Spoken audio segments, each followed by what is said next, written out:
Hello, everyone, and welcome to our Global Delivery Market Landscape Performance Review webcast, highlighting the results from our Global Delivery Market Report published this fall. My name is Allison Crawford, and I will be your host for today's session. Technology Business Research's focus is to provide business research to accelerate our clients' success, and this webinar is a part of these ongoing efforts to find new ways to support you and your business, helping you get the most out of your research investments. As we'll highlight during this session, IT services firms are expanding footprints and capabilities globally, with pockets of investment springing up all over the planet with specific technical focuses. TBR has been tracking this growth for the past 2 years and is pleased to present the findings from the 6th iteration of the study.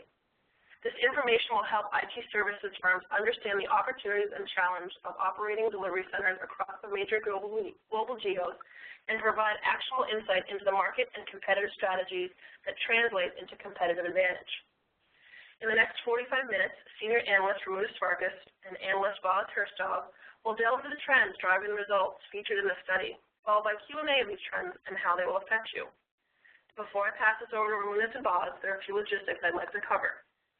First, we're recording today's session and posting it on our YouTube site, TBRI channel. We encourage you to visit our channel to watch this presentation or any of the others that we've posted. Second, we'd like to hear your opinions and thoughts on the materials we're presenting.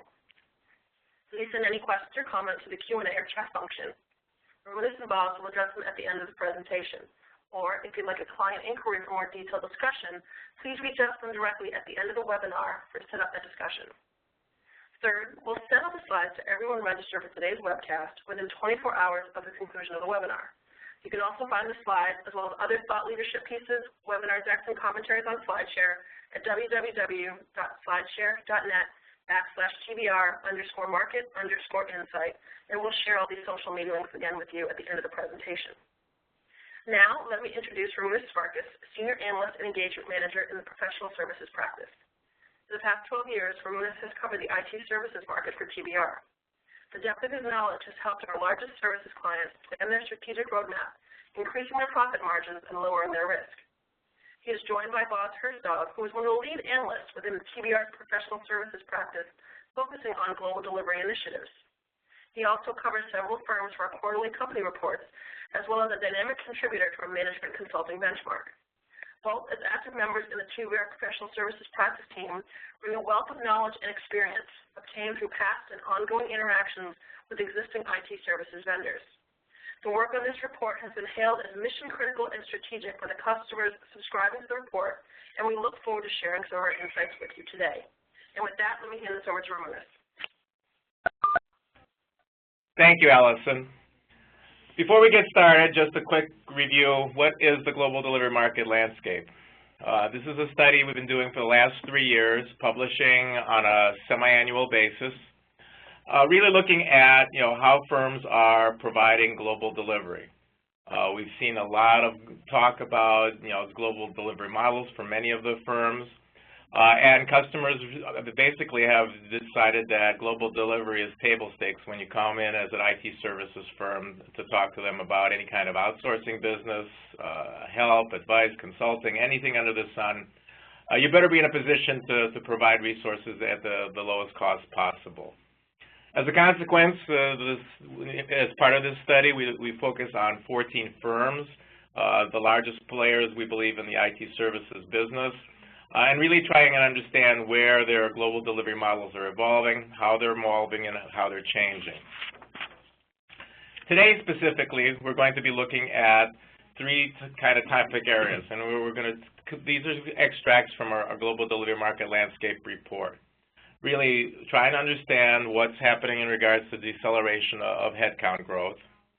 How are vendors trying to improve their support delivery, and finally, looking at how the Indian-centric vendors, who are really first on the block offering low-cost resources, are climbing up the value chain. In general, we've seen that there's been a little bit of divergence in the market. Some groups of firms are expanding headcount at almost 10% rates. Others are actually contracting. In general, the overall market and the growth in headcount has decelerated, and this is occurring on a global basis.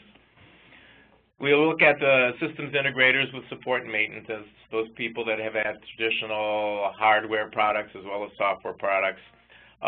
What's interesting to note, their onshore headcount actually has been declining. The same is true for the systems integrators without hardware portfolios. They basically are contracting a little bit on the onshore side of the business, trying to conserve their income and revenues, really trying to optimize their presentation to their clients and or try to improve profitability.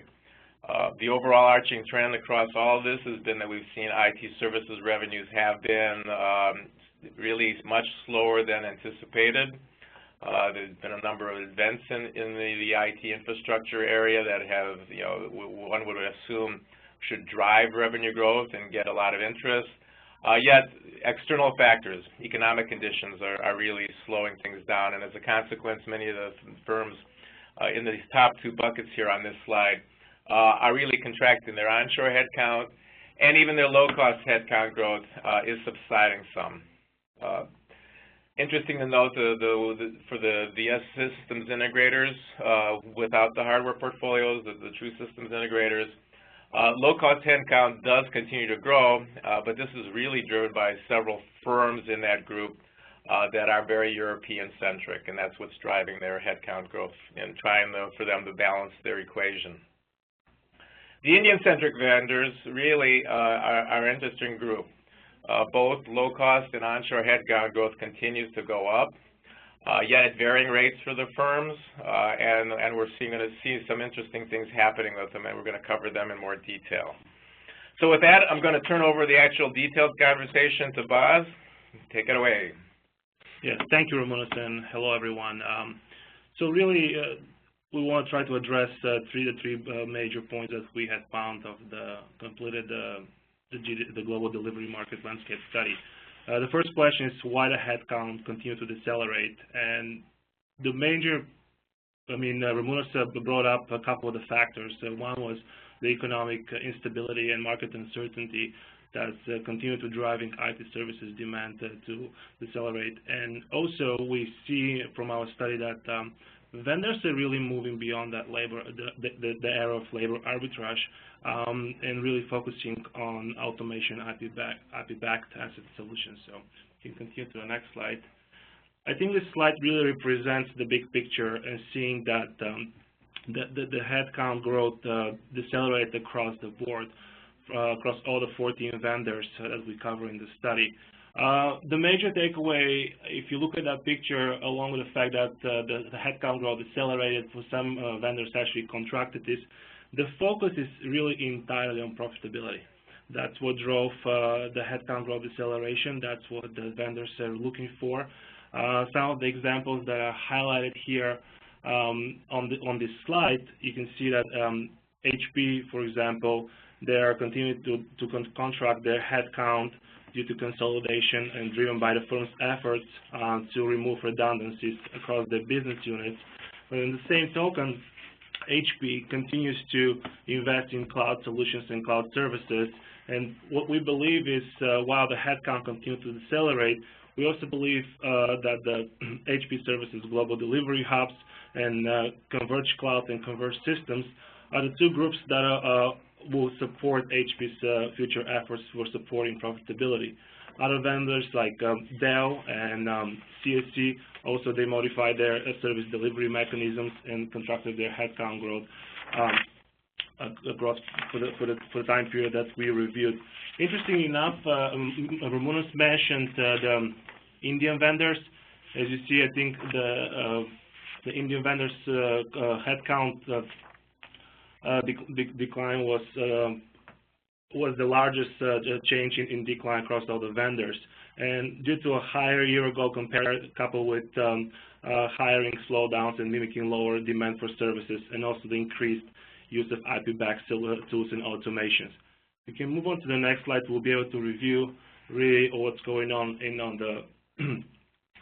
the global basis. And the chart on this slide really represents the big picture for the low-cost delivery and how the headcount continued to contract. First of all, I got to bring up that, as we mentioned in the beginning, this is the sixth iteration for the Global Delivery Market Landscape Study TBR conducts.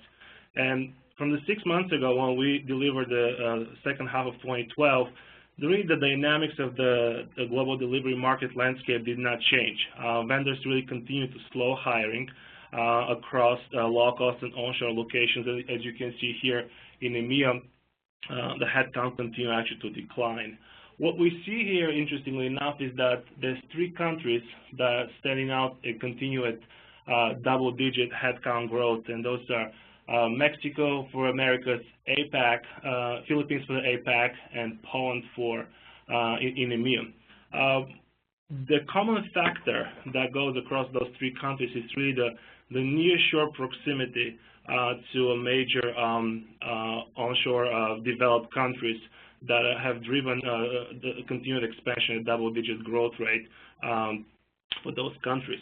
Another factor I got to bring up here is, if you look into the APAC, we all know China and India have been the countries of choice for the vendors historically. However, in the recent times, the double-digit headcount expansion have slowed down. A couple of reasons: the rising labor costs in those countries, emerging middle class is rising, and the labor costs are climbing up, and also excuse me, the vendors start to shift focus on more nearshore locations, such as the Philippines, which is really gaining popularity among the vendors. If you move on to the next slide, Ramunas, we'll be able to really see what the Ramunas brought up in the beginning can kind of summarize the continued deceleration of headcount and revenue growth, and really the focus on profitability, and really what's been driving the change and where things are heading to. That's really the more important questions we want to make sure we answer here. And seeing that the lower demand levels, really from the extended decision cycles for projects in developed countries, that was the #1 reason compelling vendors to adjust hiring. But also vendors are really expanding their IP portfolios and really trying to decouple revenue growth from headcount expansion. And that's really the focus of all the vendors across the study that we covered. One of the interesting things is that the deceleration of headcount growth does have an impact on everybody in the IT services industry. One, it certainly means that if people are not being hired as rapidly, that may have a direct impact on actual labor costs. They're not going to escalate nearly as quickly as they have in the past. And especially in the low-cost regions, that's going to be critical. That means that those labor rates are not going to be escalating as quickly as possible. We're seeing that there's a large focus on profitability. As a consequence, we're seeing certain regions and certain countries specifically getting much more traction from a low-cost labor pool provider, simply because their low-cost labor is really low cost. It's below what typically is available in the general region. The whole focus on profitability is kind of interesting because we're also seeing that two areas that we saw traction, specifically Poland and Mexico, are really centrally located in the respective regions, which means that, again, here there's not just the fact that they provide an adequate labor pool, but also training that labor pool, bringing in resources to train them, if necessary, bring them back home, whatever, or even bring them to the client to see who's providing you this offshore or low-cost service. Is a less costly endeavor, and subsequently it improves profitability. So the focus there is certainly very strong to really centralize these low-cost pools and therefore improve the overall profit picture for the vendor. So it has a significant implication from that standpoint. On the other hand, we do know there are certain aspects within the overall IT services business in the market that there continues to be labor shortages. One of the key areas is consulting and a strong push in that area. We've had, in our own work, in terms of survey work and discussions with a number of different vendors, we have seen that there are significant labor shortages from a consulting standpoint, especially in the analytics area, and in the hot areas where people are really looking for demand. That means that hiring is not going to stop completely. Certainly, there's going to be impacts in terms of the restructuring, and that's what's being done for a number of firms. So some of the headcount is being moved from one way to another, or they're being retrained. We know that certain firms have had pretty expansive retraining programs, especially in regards to cloud. So there's a number of factors influencing how headcount is growing. There are pros and cons for all the IT services vendors in the marketplace.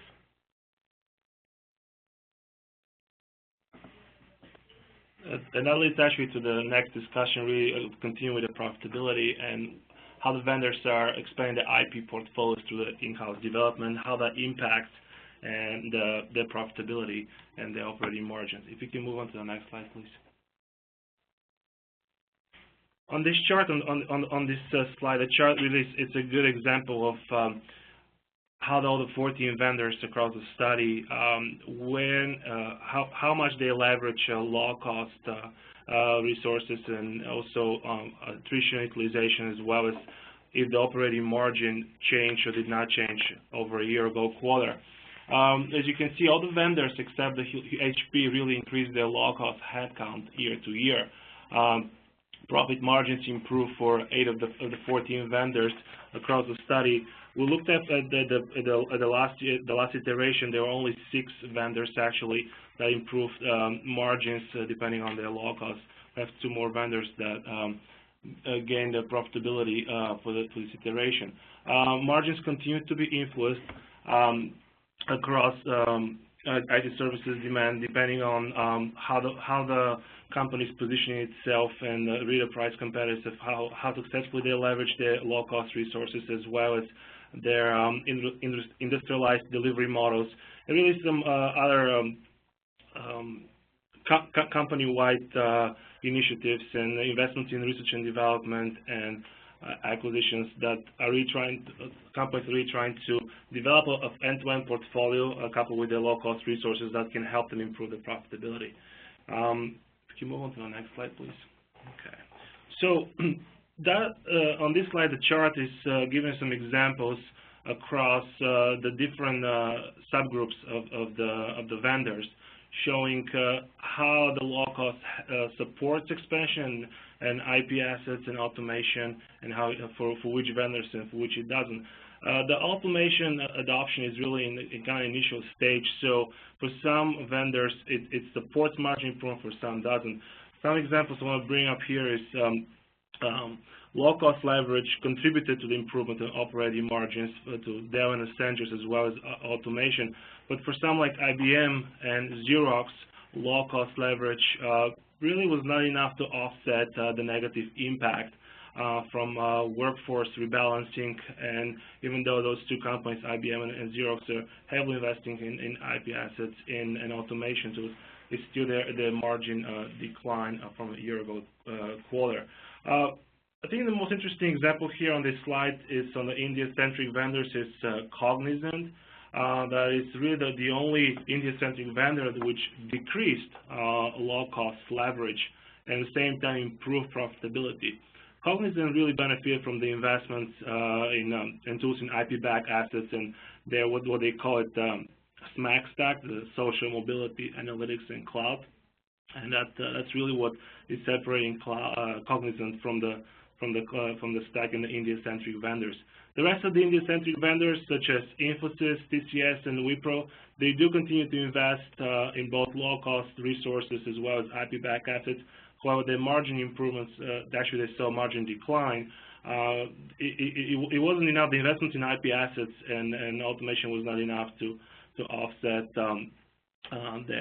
driven by the wage hikes, and they had to absorb some acquisitions integration. So that's why those India-centric vendors saw margin decline. Can we move on to the next slide? I just wanted to also add one of the other things is that for some of the Indian-centric vendors, some of that profitability decline is a twofold hit. I had mentioned that and at the very beginning that we had talked about how they are trying to build out their onshore resources. Certainly, onshore resources are more expensive than low-cost or offshore resources. As a consequence, they're getting hit up with some higher labor costs. On the same token, the profitability is a little bit on the downside because of the fact that these firms are, attempting to automate. That requires an investment, and the investment comes from the profit dollars. So that, those two are other sort of factors that do have an influence on the profitability.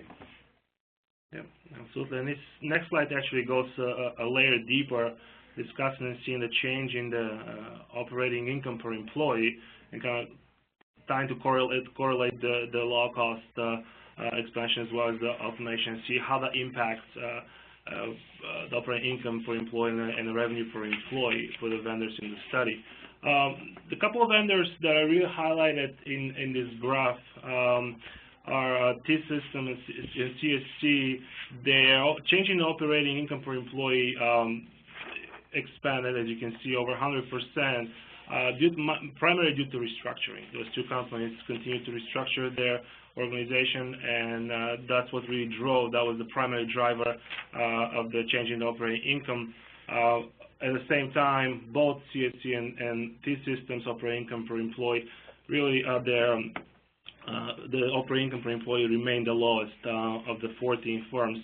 Another example that's highlighted on this slide is HCL. It's really the India-centric vendor that it's successfully leveraging automation, and they've seen traction from the management tools as a service platform and their IT services assurance framework that allows HCL to generate revenue from less labor-intensive activities and really impact and increase the operating income per employee. Other vendors that saw change in a positive direction of the operating income per employee are Atos, that leverages the top-tier process improvement program. Cognizant, I mentioned before, they really focused on non-linear growth for new technology. They expanded their business cloud portfolio in Cloud 360. Accenture is always it's a vendor that they continuously utilize and expand their global delivery network and automation standardization for cost-effective service. And Dell as well continues to develop high-margin technology-based solutions such as the Dell Cloud for the U.S. government. That despite the decline in the headcount, they really try to improve their operating income per employee. So if you can move on to the next one, please. Or if you want to wrap this up. So, I mean, automation certainly is a going trend. It's interesting to note that, firms are trying to automate, and how they're automating is basically bringing in IP and developing industry vertical solutions, and that's been kind of the generic approach. That approach, however, at this stage of the game, we haven't seen a lot of cases where automation is created to work across a number of different engagements. Really, it's really embedding IP into single engagements, customizing something for the client, automating it, making it faster, better for them. So there really are one-offs at the present time. Ideally, the approach is going to be to try to do these, do this automation so that it has a much wider, approach to the market and can be utilized in more places. We do know that the firms are investing in their own internal R&D expenditures for many of the services firms, especially the Indian-based firms, is on the uptick, and it has traditionally been pretty small. Whatever IP has in the past has been developed through engagements only, and in many times the engagement client retained ownership of the IP that was developed. So it is changing from that standpoint, but it is on track. We're seeing indications that everybody, one, is definitely talking about it, and two, that there are some case instances where people have actually ingrained IP in their solutions. Absolutely. And that actually moves up the increased leverage of IP-backed assets and automation solutions to the last question of the findings, and really highlighting the Indian-centric vendors rather, and how they are climbing up the value chain. What are they doing to be more competitive, to compete successfully with multinational companies like IBM and Accenture? As you can see on this next slide, the highlight of Indian-centric vendors, they continue to lead the stack for profitability standpoint. They've had it in the past. They continue to be in the low 20s, upper teens, and low to mid 20s of the operating margin. That's the primary driver. Really, is the increased leverage of the low-cost resources that has been their business model for a while. But we see that shift, and we see a shift in the way the Indian-centric vendors hire. They're focused on hiring, expanding their onshore resources, and Indian-centric vendors have done it for reasons. They're looking to overcome visa issues. They're increasing client face time, and they do it both through organic and inorganic investments. One country that stands out, and if you can move on to the next slide and see a little bit more of a shift in the Yep. Thank Sorry. you. That's okay. If you can see on this slide, their onshore expansion, and while the low cost across the three major regions that we track, it continues to be substantial. We see that the onshore is really a major focus, and the two areas, which is Americas and EMEA, are the double digit as well for onshore locations, and that's not surprising. I mean, the two key regions is the U.S. is for the Americas, that's the onshore, and for the EMEA, it's Central Europe, countries such as Germany, France, and Belgium. And Indian-centric vendors are really expanding their onshore presence. They have pursued a number of acquisitions. Again, Cognizant stands out from the crowd. Cognizant completed acquisition of C1 Group, 6 C1 Group companies at the end of 2012, and they still already report the benefits from the acquisition. Infosys, after the complete acquisition of Lodestone at the end of 2012, they actually moved and they consolidated all their consulting resources in Lodestone location, which is in Switzerland. And TCS, another Indian-centric vendors, they purchased France-based outsourcing company Alti, which added actually over 1,000 employees throughout continental Europe in countries, as I mentioned, France, Belgium, and Switzerland. Along with that, they opened a 300-seat delivery center in Liverpool in the first half of 2013. Examples that really highlight what the Indian-centric vendors are up to. They do it, as we mentioned earlier, for a reason to gain more client face time. They're really boosting their onshore headcount because, as we brought up before, automation and cloud is what vendors are preparing for. And there's one reason that Europe is more of a target for Indian-centric vendors. We all know that there's a ongoing visa regulation in the U.S. that could impact onshore resources in the U.S. for Indian-centric vendors. That's why they're focusing on Europe. One of the reasons, not the sole one, but one of the reasons. They also, Indian-centric vendors are focusing to get their push into the northern countries where the macroeconomic uncertainty, the climate is been recovering in the Nordics, in Germany. The German economy has been continuing to be strong and recovering. So that's their focus. They're trying to establish a local presence, not so much for the revenue, but more for the capabilities and getting that face-to-face time. The cloud push and what clients are really interested in and what they're focusing on is that in continental Europe, when Indian-centric vendors are looking to pursue a cloud-based engagement, they cannot really outsource the delivery of the cloud service to India because India is not approved yet as is not up to the data security regulations that the European Union have embedded. So that's another reason they want Indian-centric vendors want to have that local presence in Europe. If we move on to next slide, thank you. So on that next slide, we can recap what we just spoke about, the profitability and where the Indian-centric vendors. And that's an interesting graph to show that how over the last 2 years and where the revenue growth has been and the headcount growth, and how the Indian-centric vendors have been approaching the non-linear growth model, and going back to the initial mention that vendors are focusing on profitability, and that's really what's driving here.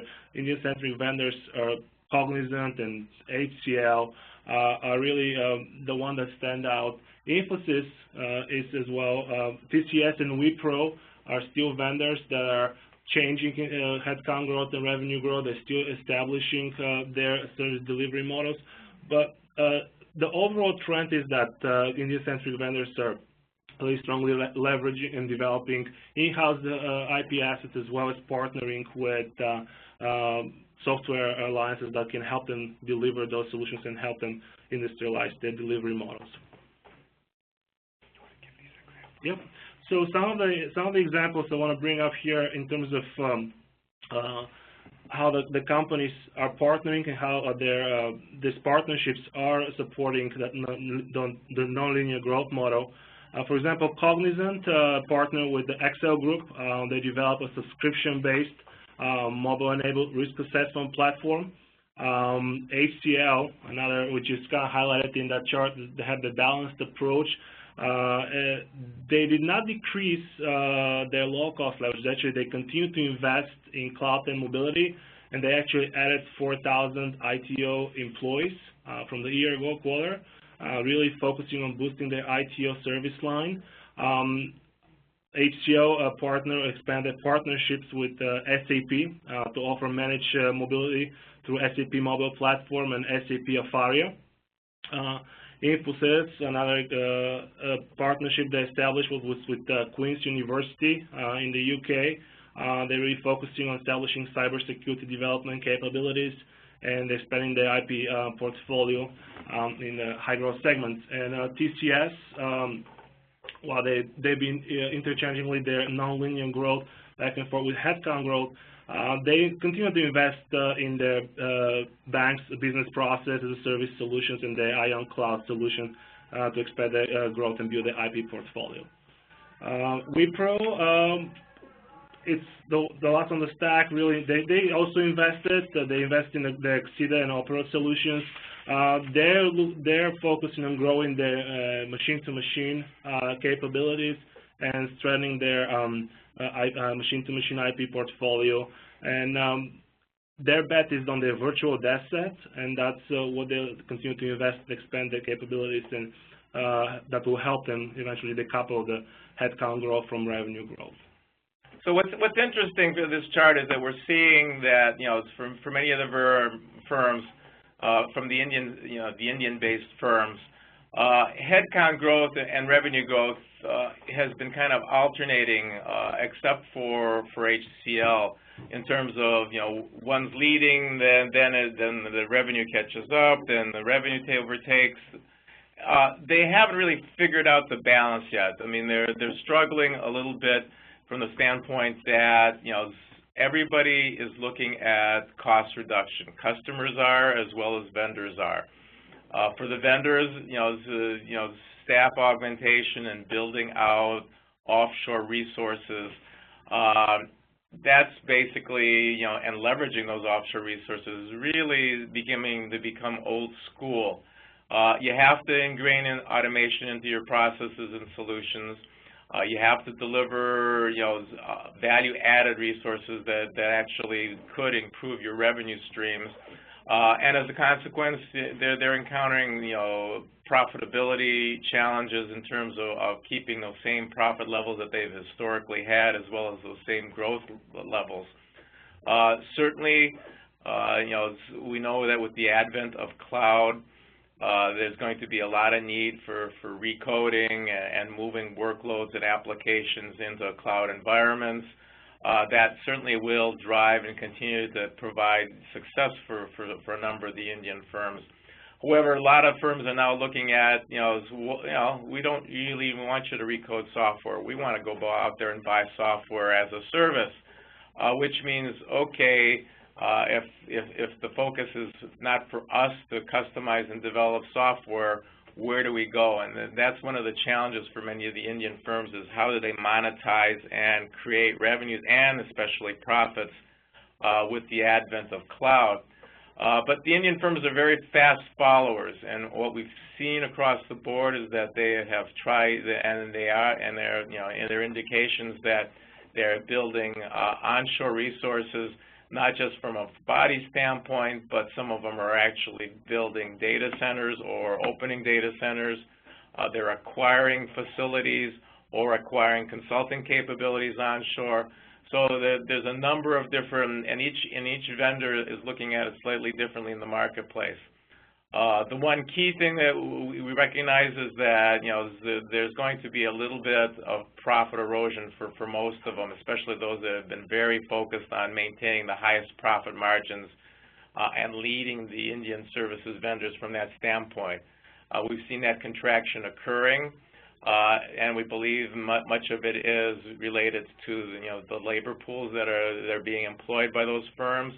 And those trends are going to continue. And HCL really, we marked here on this chart as the balanced approach. They've been the ones that have been pretty successful in balancing their headcount growth with their revenue growth. They bucked some trends in 2011 and 2012. More recently, they've really pulled back in terms of just hiring freshers, really looking at lateral hires. So there's a lot of this, difference in approach. The real key now is that everybody's chasing, really lateral people in terms of improving their overall capabilities so that they can add a value added on service to whatever traditional outsourcing services they may have had. So they're really a group that needs to continue to be followed, and we do follow them very closely. Because they are fast followers to the overall trends in the marketplace. They may not always be the innovators, but they certainly are the fast followers. So with that, we conclude, and I think we can open it up for our first question. Great, thanks, guys. So the first question we had come through is, you mentioned Mexico as a preferred low-cost destination. Are there any other specific countries vendors are focused on, and what are the trends in LATAM hiring? Yes, thank you. Thanks for the question. So we mentioned, I mentioned Mexico growing a double-digit. The second and the country that stands out and it's most expected, I should say, in Latin America is Brazil. And vendors continue to invest in Brazil. However, not as fast, not as strong as they used to. A couple of reasons: political and economic instability. As we all know, Brazil is while they're on that developing emerging market stage, they have not been, their economic and political climate hasn't been very stable. But one example I can bring up off the top of my head, I know HP opened a partner-owned cloud center of excellence in the summer, and I believe, if I'm not mistaken, they're planning to add 2 more by the end of 2013, which will bring up the total around 6 for the year. But overall trend, what we see is, I think we brought up initially while discussing the overall headcount across the 3 regions is in Latin America, and I think across the 3 regions is nearshore locations. That's what vendors are focusing on, expanding in nearshore locations, increasing the proximity to key onshore destinations such as U.S. in that case. So one country that stands out for Latin America that's nearshore, I think that vendors are increasing focus is Guatemala. Guatemala is really in close proximity, and they have opened their doors for foreign investments. And now at Capgemini, I believe Guatemala is on their radar and on their list for doubling their BPO headcount by 2015. I believe Xerox is another vendor that is focusing on Guatemala. So they recently won a deal with the Royal Caribbean for establishing and running 3 call centers in the country. So really the overall trend is nearshore locations, close proximity, culture proximity, language, and time zone affinity. So that's what the overall trend is. Okay. We are probably running a little short on time, guys. We probably have questions, 2 more questions we can handle. The next question we have is, TCS has talked about improving margins by 10% with increasing onshore headcount. And if automation is just one-off solutions, and if nonlinear growth is still pretty limited, how can they really achieve those kind of margins? Well, as I said, the Indian vendors are doing a lot of different things, and one of them, in conjunction with increasing their onshore headcount, is that they're trying to improve their consulting capabilities. And consulting is a value add, and certainly they can leverage that, and focusing that kind of effort can improve their margins. Again, we don't believe that it's the sole way of doing it. But it certainly is moving, and one of the things that we've noted is that while there's still not a plenitude of large engagements and transformational engagements that have been executed by the Indian firms, and when you compare them, for instance, for our traditional SIs with hardware portfolios that do much larger engagements, they are targeting those kind of transformational engagements.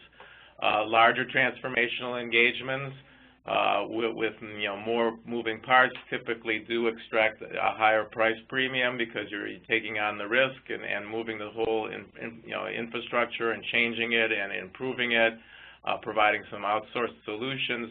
That is all value add, and that basically comes in and does drive your margin figures upwards from that standpoint. Also, it improves their leverage, and TCS has been very, very careful, especially in their onshore regions, of hiring the appropriate people. Their attrition rates have been very low, and as a consequence, they don't have to keep rehiring or finding new people, so that helps them keep their costs down from that perspective, and that's another impact on the bottom line. Hopefully that answers the question for you. Okay. We actually had 2 questions that were similar in nature to things you touched upon, so I'll give you guys a choice. There's a question on employee utilization and attrition, and there's a question about Indian-centric vendors making an effort to climb up the value chain. Which would you prefer, you guys? I think we touched base a couple of occasions around the India-centric vendors, and I can probably expand a little bit more on. I'll try to touch base on both of them real quick. Really, I mean, the India-centric vendors, they are fast followers. It's really going to depend as how they trend. But is there any specific company for the India-centric vendors, or if there's anything that a company that wants to be discussed specifically? No, just the questions were, are you seeing any trends in employee utilization and attrition? And the second question on India-centric vendors is, do we believe they can compete with established MNCs as they try to go up the value chain? Okay, I misheard you, I'm sorry. So, again, I think for the Indian-centric vendors, to continue on my thought, I think it's more about how fast they adopt the automation and implement in their industrialization models and service delivery. That's going to be a key factor for them. They are fast followers, but we also know there's a big culture difference between the Indian-centric vendors and the MNCs. A couple of examples kind of to contrast that is really Cognizant, as I mentioned before. It kind of stacks on the top of the stack for Indian-centric vendors, getting closer to a multinational company like Accenture or IBM business model, and really becoming more competitive, more successful. They show that they want to do it. They've increased their onshore leverage through a number of acquisitions, and they continue to deliver and expand their consulting capabilities. That's the big thing, as Ramunas just mentioned, consulting as an add-on. While on the same token, we saw Infosys decoupling revenue growth from headcount growth, but recent developments have shown that Infosys may step back from that approach and really may go back to basics with the returning of their founder, Narayana Murthy. Everyone probably expected Infosys to be already leading the stack. It's because they were the first adopters, they were the pioneers in consulting among the Indian-centric vendors. Probably was bad timing for Infosys at the time when the economy took a turn, and it was consulting and discretionary spending was not in the forefront for many of the clients. That could be a reason, but also I think also a cultural difference and cultural approach for Infosys could be impacting their global competitiveness and climbing the value chain rather than maybe sliding the value chain with the recent developments. And quickly on the attrition utilization question.